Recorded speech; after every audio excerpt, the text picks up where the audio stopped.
guys, yan, napakaganda po yung ito mga kasipol. Tingnan niyo po yung talong. Napaka-rami lang ito. Ha? Usay? Usay? Usay? Sa Tagalog, talong. Talon nga, talon.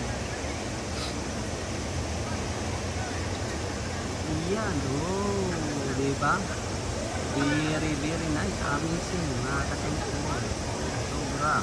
Sobrang nice talaga.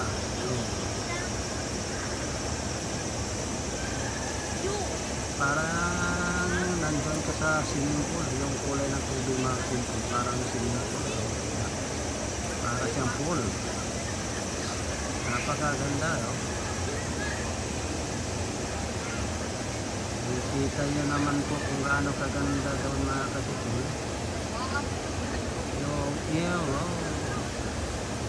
Dito kami sa ilalim ng puno, yun, yung mga bato.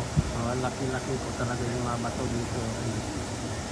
Diyan po kami aakyat dahil dito kami sa baba.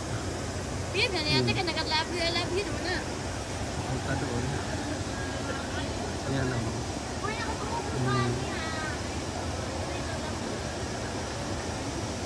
Yun.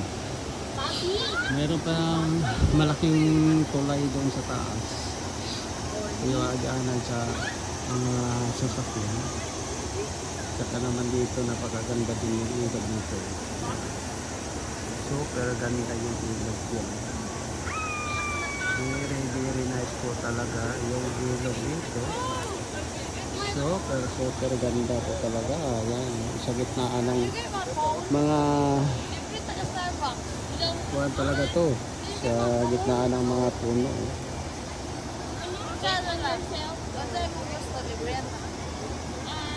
Yan, napakaganda yung ilog. Makikita nyo naman kung gaano kalang ganda yung ilog mga kasipol. Lalo na dito sa taas.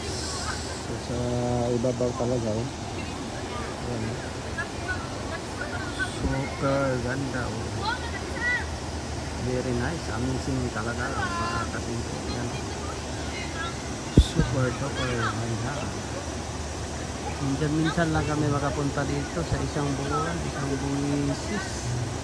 Nakarang buwan nakapunta kami dito. Ngayon, pangalawa namin punta dito. Tapos siguro ito na lang. Next month parang wala na. Hindi na kami makapunta dito. Pagka October, November, yun. Sa winter na naman dito. Tapos na po yung summer. Ay wala na. Hindi na makamasyal dito sa ilog dahil napakalamig na po yung ilog at saka wala na po talagang maliligo dito dahil sobra na pong lamig. Kaya anuhin na lang namin ngayon dahil ito na po yung araw siguro. Hanggang hapon kami dito, pagkatapos uwi na. Pagkatapos nyo lang maligo, uwi na kami. Diba? Napakaganda po talaga dito mga kasipol. Maraming salamat po sa inyong lahat mga kasipol. Bye.